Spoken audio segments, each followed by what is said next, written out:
been declared. The attack from the Japanese aircraft carriers Akagi, Akaga, Kiryu, Soryu, and two new carriers, the Shokugu and Kuku, lasted a little over 2 gruesome hours. We've taken you back to that fateful day of December 7th, 1941, 7:55 in the morning. Dawn started going on when the first bombs began to fire.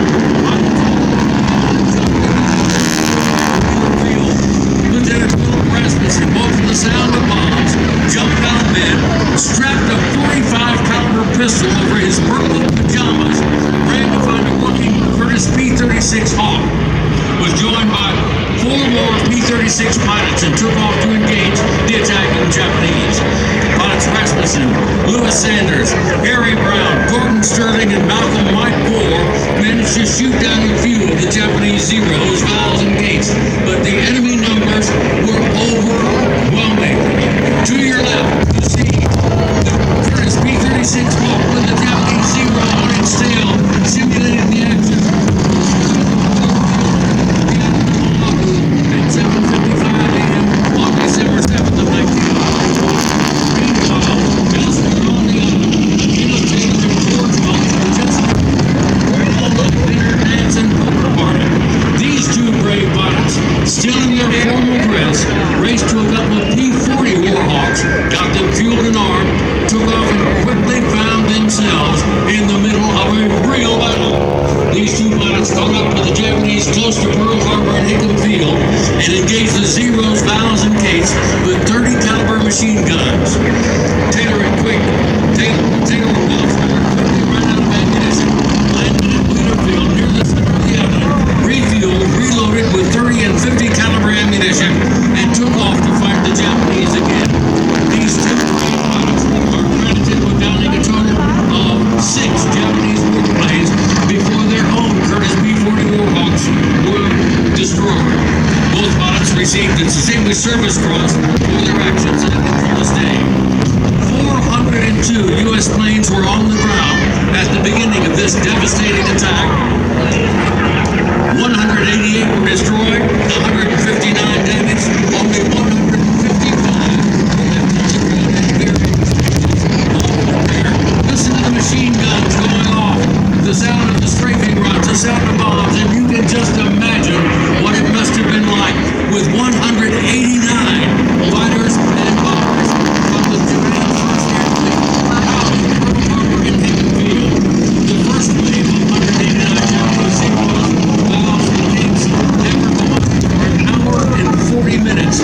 Then came the second wave of 171 airplanes to continue the strafing, bombing, and dropping of torpedoes for another 2 hours and 20 minutes. A total of 360 enemy warplanes. As the attack proceeded in Pearl Harbor and Hickam Field, the devastation, as you might imagine, was awesome. On the eastern edge of Long Island, in the center of Pearl Harbor, 7 of our battleships lay at berth. The California, Oklahoma, West Virginia, Tennessee, Arizona. The Japanese hit first with 8 torpedo bombs like you see going in front of you right now. The green plane with the red dot on it. The initial wave of gates hit the Oklahoma, California, Nevada, West Virginia, and the Utah.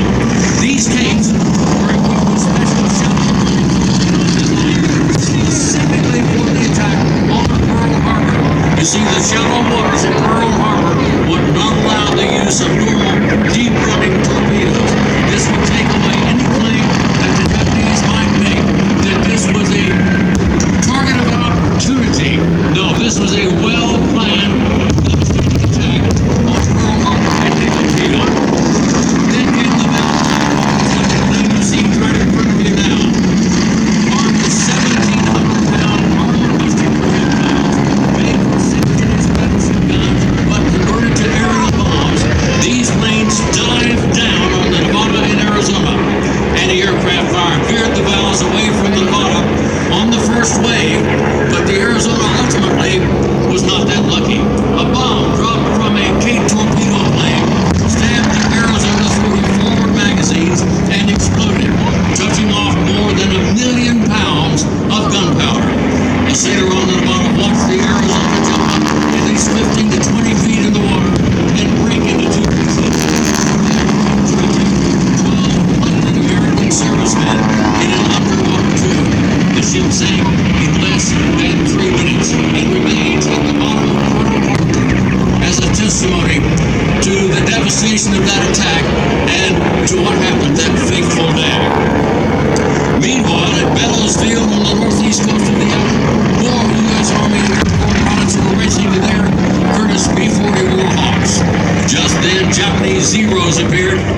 and strafing bullets like you see right down to the ground.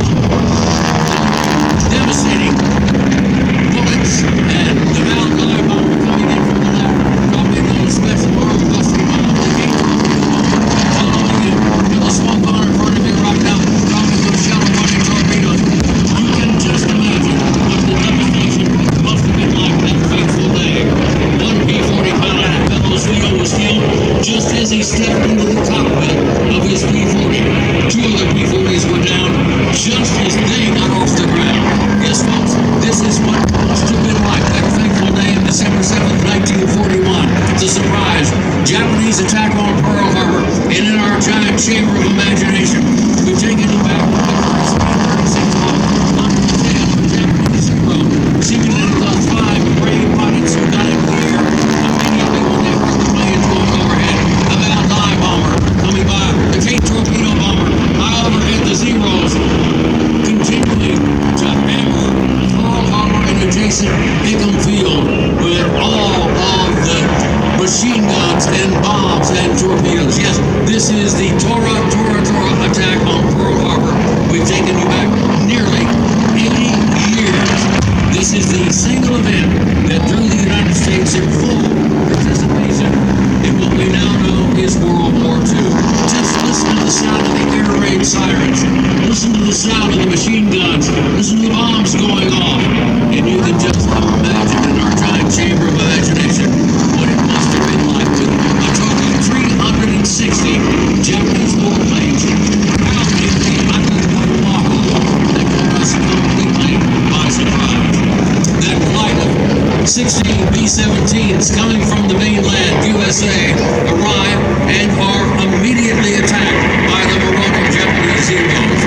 In the confusion, the B-17s were shot at by random bombs, and the private crews landed wherever they could. One in a pineapple field not far from Hickam Field.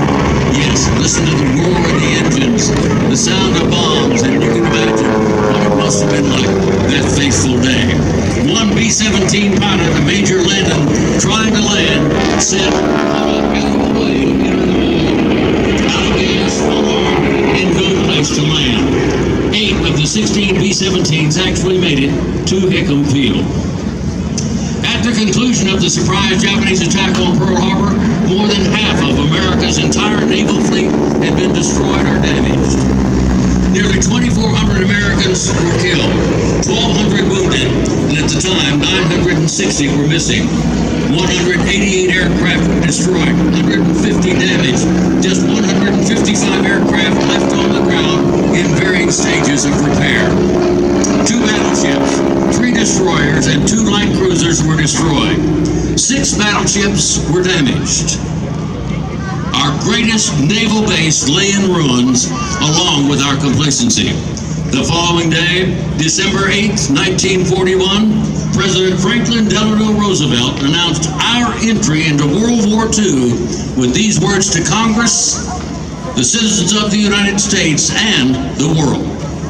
Yesterday, December 7th, 1941, a date which will live in infamy. The United States of America was suddenly and deliberately attacked by naval and air forces of the Empire of Japan. It will be reported that the distance of Hawaii from Japan makes it obvious that the attack was deliberately planned many days or even weeks ago. The attack yesterday on the Hawaiian Islands has caused severe damage to American naval and military forces. No matter how long it may take us to overcome this premeditated invasion, the American people in their righteous might will win through to absolute victory.